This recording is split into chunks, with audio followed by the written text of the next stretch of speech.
Mes parents m'ont dit de m'abriter dans notre garde-manger dans le couloir. On a entendu un bourdonnement, puis mon père s'est jeté sur moi pour me protéger de ses mains. Un énorme bruit d'explosion a alors retenti. J'ai cru que c'était la fin. Donc on ne sent pas une inquiétude sur cette éventuelle riposte, qu'elle ait déjà eu lieu ou pas. En revanche, on sent que cette opération, elle a donné du baume au cœur aux Ukrainiens. Il y a, et ça on le sent aussi, une fierté d'avoir réussi à tromper l'ennemi, d'avoir mis en place, planifié ce cheval de Troie au cœur même de la Russie. Pour les Ukrainiens, ça montre que le pays a encore des cartes en main, que ses services sont performants. Et je pense que les Ukrainiens devraient commencer à penser sincèrement à chasser ces médias occidentaux, puisque les médias occidentaux viennent mentir à l'Occident que les Ukrainiens, ils sont prêts à mourir jusqu'au dernier. Les bombes qui s'abattent sur Kiev, de la nuit jusqu'à l'aube, poussent ses habitants à trouver refuge dans les caves ou les parkings souterrains. Plus de 3 ans après le lancement de l'invasion à grande échelle de l'Ukraine, Vitalina, 14 ans, pensait s'être habituée aux détonations jusqu'à la nuit dernière.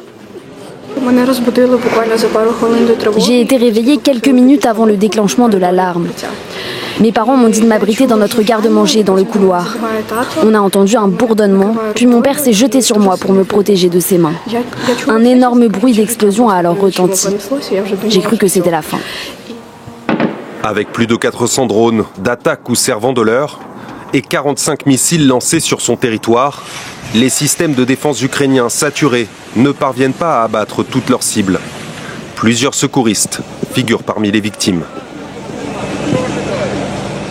À 1h30 du matin, ma femme et moi avons pris nos affaires et sommes allés dans le parking souterrain pour nous réfugier dans notre voiture. À 2h, on a entendu un drone Shahed en train de descendre, puis une détonation. L'explosion a défoncé les portes du garage. Je suis sorti, tout était en feu, les gens fuyaient. L'attaque de grande ampleur a touché 9 régions ukrainiennes, notamment celles de Lviv et de Loutsk, dans l'extrême ouest du pays, de Poltava dans le centre, ou encore de Tchernihiv, au nord de Kiev. Ici, un drone Shahed de fabrication iranienne a explosé. Moscou dit avoir mené ses frappes en riposte aux attaques menées ces derniers jours par Kiev dans la profondeur de son territoire. Moi, j'ai pas vu de déclaration russe disant qu'il mène ses attaques en riposte aux attaques ukrainiennes en Russie. Moi, j'ai pas vu. Cette nuit encore, les forces ukrainiennes affirment avoir frappé 2 aérodromes militaires sur le sol russe.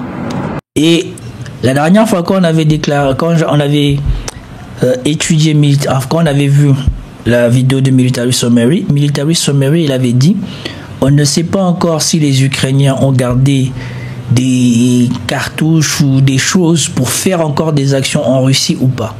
Et manifestement, les actions en Russie continuent. Donc forcément, ils avaient peut-être gardé d'autres trucs, parce que c'était bizarre de les voir diffuser des images de tout ce qu'ils avaient utilisé. C'était bizarre. Donc probablement qu'il y a encore des trucs qui restent en Russie, et c'est pour cela qu'ils continuent leurs actions. Mais moi, je voulais vous montrer ça. En parallèle, ça c'est comment ils l'ont présenté ici. Et ça c'était le 6. Le 6, je n'avais pas eu l'occasion de pouvoir vous présenter ça. Mais par contre, le 6, même si je n'étais pas venu vous faire une vidéo, j'avais regardé Military Summary le 6. Et c'était là après que l'Ukraine est attaquée. Et c'était une catastrophe. Les attaques que l'Ukraine avait subies le lendemain matin, vous les voyez ici, ça va juste durer quelques minutes. C'était juste catastrophique. Et ce qui m'a tué, ou ce qui m'a subjugué, c'est qu'il s'est passé ça. Les Ukrainiens, depuis, ils sont sous le déluge de feu russe. Et vous allez attendre un reportage ou un moment sur LCI où ces gens-là de plateau disent « Bon, les Ukrainiens, ils s'en foutent. Eux, ils se disent « Peu importe, ça continue. » Donc, pour eux, ils vont sacrifier jusqu'aux derniers Ukrainiens. Et quand j'avais vu ça, ça m'a fait de la peine pour les Ukrainiens, parce que les Ukrainiens, comme vous venez de voir sur France 24, comment la fille parlait du fait que son père s'est sacrifié. Son père, il s'est sacrifié parce qu'il a cru que l'explosion allait atteindre sa fille. Donc là, ça veut dire que son père, quand il s'est jeté, il ne savait pas s'ils allaient survivre ou pas. Il voulait que sa fille survive. Mais sur LCI, vous avez les présentateurs qui vous disent, mais les Ukrainiens, eux, ils sont prêts à ce que ça continue ad vitam aeternam.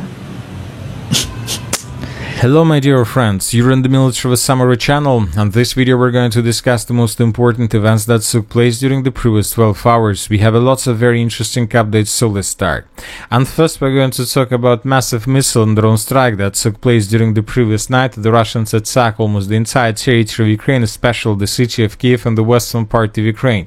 The Ukrainians from their side were trying to bring down Russian missiles and drones. On est venu ici juste pour voir à quel point c'était dévastateur l'attaque du 6 que la Russie a fait sur l'Ukraine. But Ukraine air defense shown very poor results. According to information we have, the Russian armed forces launched around 407 drones and 44 missiles over Ukraine overnight.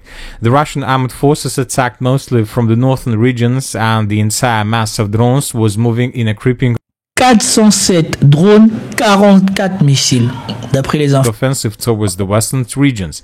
Up to 30 missiles and up to 200 drones were destroyed, so less than 50% of air units.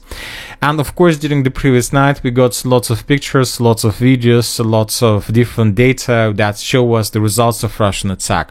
For example, in this article, we can see huge fire after striking Kiev, and according to Ukrainian sources, likely hit by a thermal power plant. A fire broke out after a drone strike, and power outages began in the capital of Ukraine. So these are the consequences of Russian attack, and as you can see, the Russians, probably for the first time for a very long period of time, attack Ukraine power facilities. Et pour la première fois après un long moment, les Russes ont recommencé à taper les infrastructures énergétiques ukrainiennes. Which is obviously not very good piece of news for the Ukrainians. So in this short video, we can see several explosions on the territory of the city of Kiev during the previous night, and here we can see the consequence of attack. Very huge fire after striking Kiev. But this is not the most important video that we got today from the city of Kiev. Probably this video is the most important one. And in this video we can see how Ukrainians during the previous night were trying to bring down Russian missiles with Patriot air defense system. At least 4 missiles were launched by the Ukrainians with the purpose to bring down Russian Iskander missiles that were heading towards the city of Kiev, but this video shows that the Ukrainians missed the target. 4 missiles didn't do anything with the Russian Iskander missiles, and in the final part of this video we can see how Russian Iskander missile get the Ukrainian target and most likely attacked the position of Ukraine Patriot air defense system. Voilà. Et donc ici, on vous montre comment 4 missiles de Patriot n'ont pas réussi à intercepter un Iskander. Ou alors, ils avaient intercepté le premier Iskander et le deuxième Iskander est tombé sur là où se trouvaient les Patriotes. Parce qu'il y a quelqu'un qui m'a dit, oui, mais c'est par le calcul des missiles et tout ça, les Patriotes n'essayent pas de voler à la même vitesse que le Iskander. Ils essayent de rattraper le Kinjal avant qu'il ne touche, donc en coupant dans sa trajectoire. Bon, mais ce qu'on a dit, le Kinjal était manœuvrable jusqu'à la dernière minute. Les Patriotes, je ne pense pas qu'ils soient manœuvrables jusqu'à la dernière minute. So this is the most important video. We see that Ukrainians have huge problems with air defense and they can't do anything with this. And we know that currently there are very heavy problems, big problems between Ukraine and the United States of America regarding supply and support of Ukraine with weapons and arms. But the most interesting and the most important videos are coming not from the city of Kiev. It's clear with the city of Kiev. The most interesting updates are coming from the western part of Ukraine, because probably it's the first time when the Russians attack the western part of Ukraine massively. During the previous night, we got lots of videos, for example, from the city of Ternopil, and here we can see very heavy explosion on the territory of the settlement this morning. So as you can see, it's not night, it is already morning in the city of Chernobyl, and we see very heavy explosion. But the thing is that we got videos from the city of Chernobyl with heavy explosions not just during the morning but also during the night, which means that the Russians were bombing and attacking the settlement over the entire night, and the Russians sent probably dozens of missiles and drones in the Apparemment, il devait avoir quelque chose d'important dans cette ville parce qu'elle a été frappée non seulement pendant la nuit, mais aussi pendant la journée. Area, and as a result of all these attacks, most likely lots of military facilities were damaged and destroyed, or industrial facilities were damaged and destroyed that Ukrainians used to produce drones or arms for Ukraine. So, and during this morning, we got lots of videos where we can see short videos where we can see consequences of Russian attacks. Several warehouses were destroyed, several ammo depots were destroyed, and so on. And in this video, vu ce que vous avez dit, les endroits où les Russes ont tiré, il y a eu des explosions après les frappes russes. Et vous voyez là, la personne qui était en train de conduire a vu l'explosion, c'est pour cela que la caméra est tombée. As you can see, there was a secondary detonation and secondary explosion after another Russian attack. So the settlement of Ternopil in the western part of Ukraine is not the only settlement that was attacked by the Russians. Another city that was basically attacked by the Russians is the city of Lutsk. And when talking about this area, we got probably the most interesting video. In this video, we can see the first Iskander or cruise missile strike on the territory of the city. A few seconds later, we got another strike almost in the same area with another ballistic or cruise missiles. And then 3 or 4 seconds later, we got another Iskander strike or strike with cruise missiles. So the most important thing that the Russians faced no barriers when they were attacking the western part of Ukraine. And then 4 missile strikes, so 4 strikes in a row without any problems. Something big, problem huge was destroyed as a result of this attack.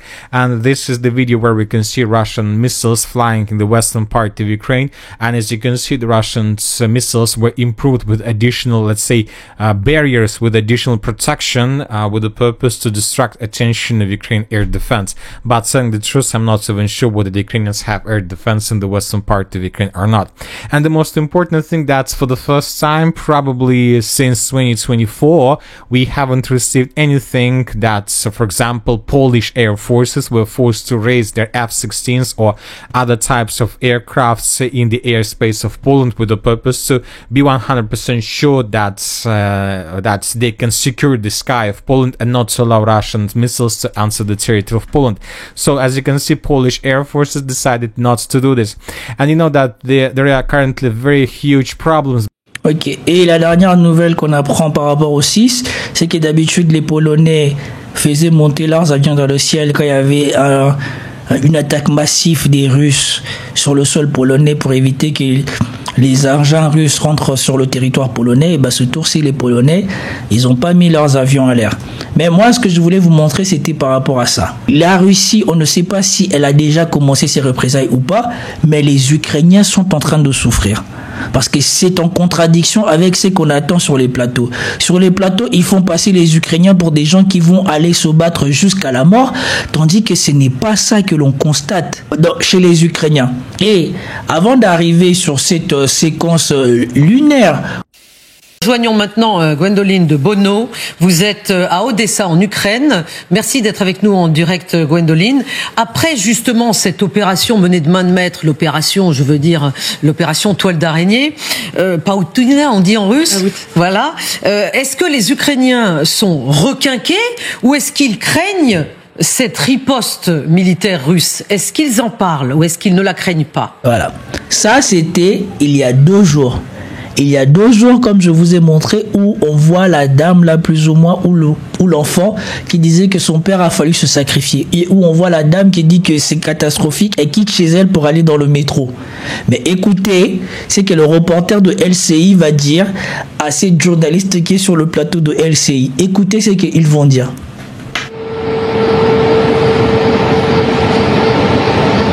Oui, alors, vous savez, la nuit dernière, l'Ukraine a été attaquée par plus de 400 drones et missiles russes. C'était pareil la semaine dernière. Je ne sais pas si vous l'entendez là, mais il y a une alerte aérienne. Donc, si vous voulez, ce que vous disent les Ukrainiens quand vous discutez de ça avec eux, c'est qu'avec ou sans cette opération Toile d'araignée du SBU, de toute façon, la Russie bombarde massivement le pays et ça de manière... Voilà comment on sacrifie les Ukrainiens. Zelensky, il est parti faire son malin, provoquer la montée des tensions avec la Russie. Mais pour les Ukrainiens, peu importe. C'est sûr qu'avant ça, on voyait la Russie taper massivement l'Ukraine comme elle fait là. Et eux, qui savent que voilà, si jamais ça chauffe trop, Elle prend son avion. Quelques heures après, elle est à Paris. L'autre, elle a ses fesses dans le studio. Aucun danger. Les Ukrainiens, peu importe. Il faut continuer. Plus ça va chauffer avec la Russie, mieux ça sera pour nous. De plus en plus régulière, donc on ne sent pas une inquiétude sur cette éventuelle... Voilà. Les Ukrainiens ne sont pas inquiets. La petite, elle disait, j'avais jamais connu ça depuis toute la nuit. La dame a dit que moi, mon fils, ça va plus. Mais non, les Ukrainiens, ils sont pas inquiets. C'est normal. On n'a même plus peur tellement on a l'habitude. On reste chez nous, on bouge pas. Les ripostes, qu'elle ait déjà eu lieu ou pas. En revanche, on sent que cette opération, elle a donné du beau... En plus, vous écoutez, les Ukrainiens, ils s'en foutent. Riposte, qu'elle ait lieu ou pas, c'est pas importe. Et écoutez surtout le reste. L'opération a donné du baume au cœur. Écoutez. Donc on ne sent pas une inquiétude sur cette éventuelle riposte, qu'elle ait déjà eu lieu ou pas. En revanche, on sent que cette opération, elle a donné du baume au cœur aux Ukrainiens. Il y a, et ça on le sent aussi, une fierté d'avoir réussi à tromper l'ennemi, d'avoir mis en place, planifié ce cheval de Troie au cœur même de la Russie. Pour les Ukrainiens, ça montre que le pays a encore des cartes en main, que ses services sont performants. Voilà. Vous avez vous-même vu la tête de Zelensky tout à l'heure. Vous avez écouté ses paroles. Vous attendez comment il n'y a aucun pays, soi-disant des alliés de l'Ukraine, qui vient appeler ou qui vient dénoncer, comme ils avaient l'habitude de le faire à chaque fois que la Russie tapait l'Ukraine. Vous n'attendez personne parler, mais l'Ukraine a de nouveau des cartes en main, selon LCI. Et puis, vous savez, sur le front, l'omniprésence des drones, elle rend très difficile, en fait, la planification d'offensive, elle rend très difficile les avancées. Donc voilà ce que nous disait un officier du renseignement. Il n'y a pas le choix. Seul ce genre d'opération, comme toile d'araignée en Russie, eh bien, peuvent exercer une forme de pression sur le Kremlin. Merci beaucoup, Gwendoline de Bonneau. Voilà. C'était important pour moi de vous montrer cette séquence pour vous montrer à quel point ces gens de LCI, ces propagandistes ukrainiens, eux pour eux c'est acquis. Ils vont continuer à dire que les Ukrainiens, ils s'en foutent, ils sont prêts à se battre contre la Russie, coûte que coûte, jusqu'au bout. Donc ils font des Ukrainiens des jusqu'au boutistes qu'ils ne sont pas.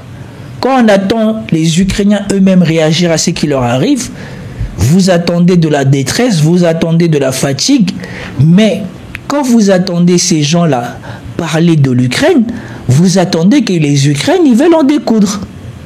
Et donc ils ne vont pas hésiter, ils vont sacrifier jusqu'au dernier des Ukrainiens. Jusqu'au dernier jour, ils continueront dans leur plateau télé, dans leur direct, dans leur machin et tout ça, dans leur transmission. Ils continueront à dire que les Ukrainiens sont prêts à se sacrifier jusqu'au dernier.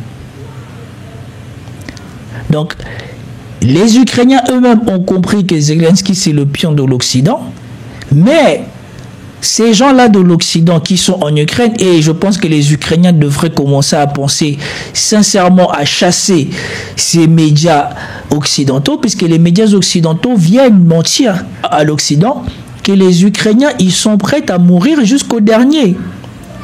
Alors que nous voyons bien que les Ukrainiens, ils n'en sont plus là. Peace out.